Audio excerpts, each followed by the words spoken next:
I'm here in the Bahamas with Saving the Blue. I brought Zach and Noah along with me, along with the film crew, to dive into what it takes to protect our oceans.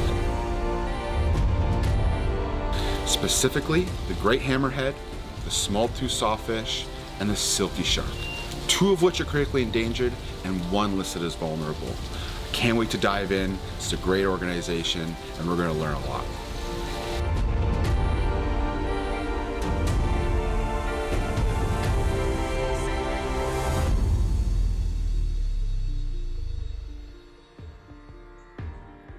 I'm Annie Guttridge, an underwater photographer, shark conservationist, and president of non-profit Saving the Blue. Saving the Blue is a 501c3 non-profit. We do work in Florida, down in the Keys, and up in Jupiter, and we also do work in the Bahamas on an island called Andros. Saving the Blue offer really exciting research expeditions to the general public and young marine biologists. This week, we're joined by the Batchelor boys, Zach, Noah, and Blake. We're excited to have them not only here physically to help us, but to also use their voice and their platform, which we're hoping will inspire millions of people around the globe. What are you hoping to learn here and take back out into the world? I don't know a ton about the ocean. I came out here to learn, fund a really cool project, but then I can come back with being more compassionate and more educated to be able to talk to more people. We talk about like influence, right? We have these great platforms and bringing guys like you along that also has a big impact on their influence. It's just going to help, the ocean as a whole.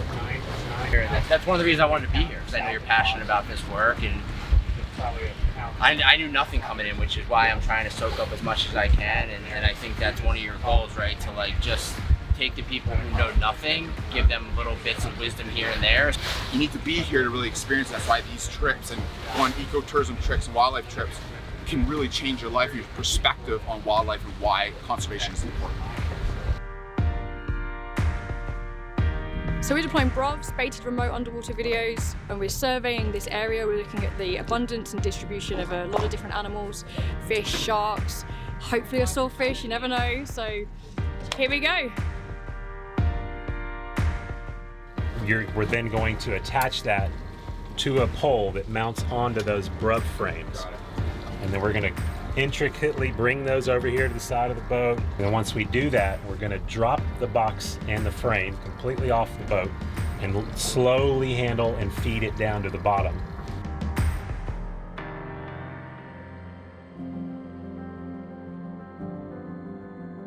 It's important to come out here and do this because the way that the plan is going right now, everything's going wrong, it seems. So many people don't realize that the majority of our oxygen comes from the ocean, so if that goes, it's detrimental to not just the ocean inhabitants, but everybody across the world. If it keeps going the way that it's going and no one stands up to talk about it and no one gets this word out, we're in a lot of trouble.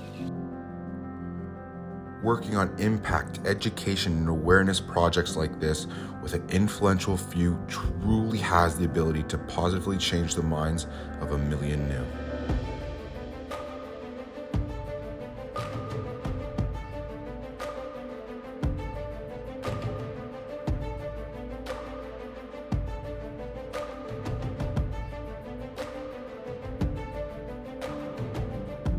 So we're out at the FAD where silky sharks naturally congregate. There's an abundance of fish out here that hang out under this buoy. And as we're hanging out here, we see a bunch congregating around the boat. We see a whole bunch of tags on them that Saving the Blue's actually tagged in the past. So we want to get in the water and see if we get a closer read on those tags and those numbers.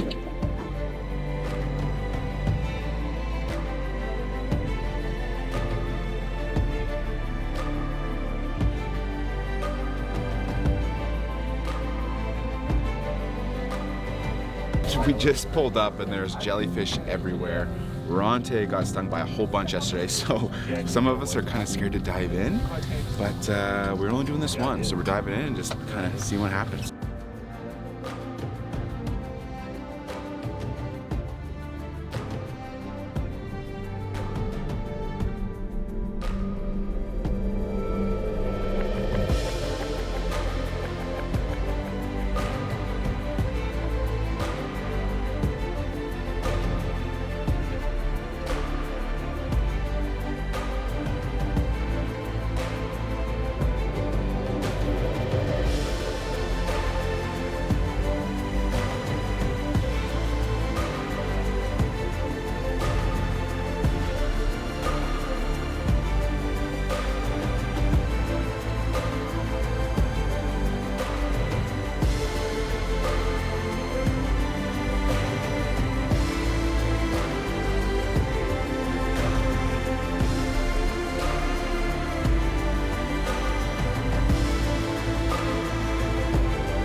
It broke my heart every time that shark swam by and I saw the hooks sticking out of his mouth.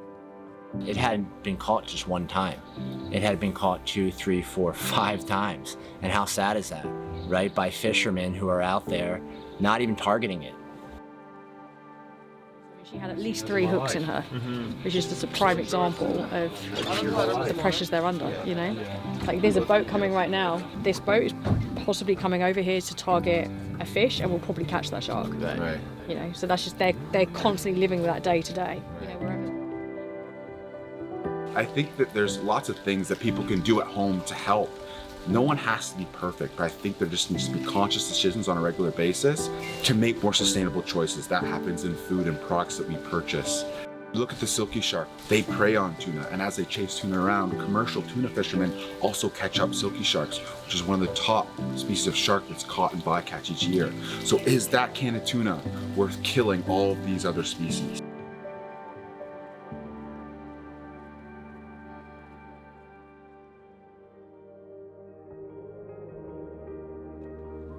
So we're out visiting schools and we're running workshops that help inspire kids and locals to become conservation stewards. With increased coastal development, wiping out our important mangrove habitat, we need all the help we can get to stress the practice and the importance of protecting these nursery areas that have not yet been explored. And we do that by little things like this, toothbrushes that we hand out to the kids, talk about why plastic's bad. Using sustainable products like paper straws can go a long way to helping protect marine species. So we jumped in the classroom here, talked a bit to the kids, we had a ton of fun in there, and they're cute as hell. Yeah. It's so important to fund exploration and discovery research in remote areas when it comes to sawfish. Just doesn't always go so smoothly. What happened? Just one thing after another today, but you know, we're just going with the flow. The tire just blew off. So now we don't know what to do. We're on the way to go get lunch, and now we're starving ourselves for a little bit until we figure this figured out, and I don't know what the hell we're gonna do. It's still the pursuit of the sawfish. It's all about the sawfish. That's all it is. Ready?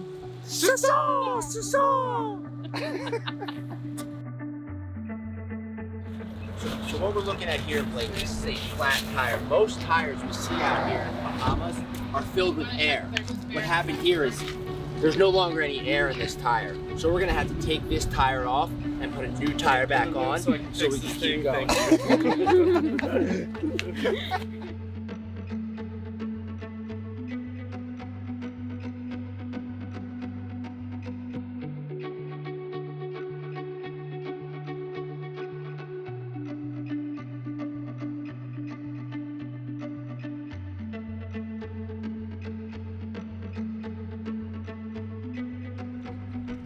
So this one's one of my favorites, the nurse shark.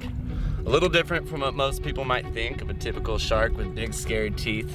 They actually have a different type of jaw and teeth set.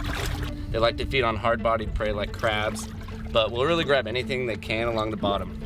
To do this, they have a suck, crush, spit, and repeat approach to feeding. They actually have so much force, they're able to suck the conch right out of its shell. They're usually nocturnal, but you can also see them during the day, just like this, which is exactly what we've been able to do today.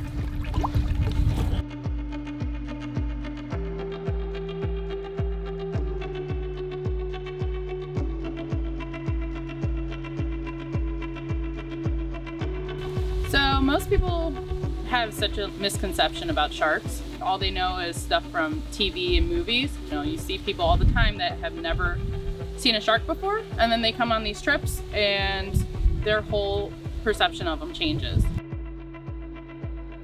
Leading up to the trip was like, I was scared. I was scared to get in the water with these sharks because I didn't know what was gonna happen, and I found out that they were like friendly and kind, and they travel in schools and they have friends and they have their own ways of communicating, and it was just so beautiful to see, and I've been blown away. I'd say after this trip, there's a lot more that I've learned about sharks that change how I view them.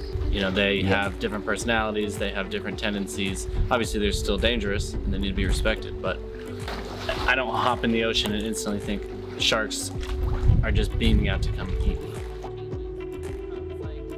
You realize that they're just smart predators, but they're not man-eaters, they're not hunting us, they're dangerous, but just because they're highly adapted to their environment. But they're not after us, and I think it changes a lot of people's minds.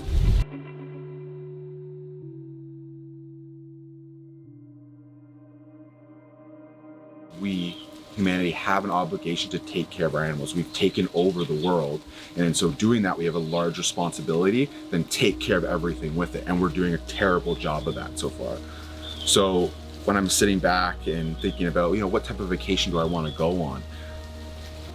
I used to love sitting back and being on an all-inclusive vacation, but now I've kind of changed that mindset, and I love the sense of adventure where I can do good along the way and then bring awareness at the same time and do it with friends and learn new things. You live one life, so why not experience the most you can while doing good and diving into what truly matters and what's actually meaningful and has purpose.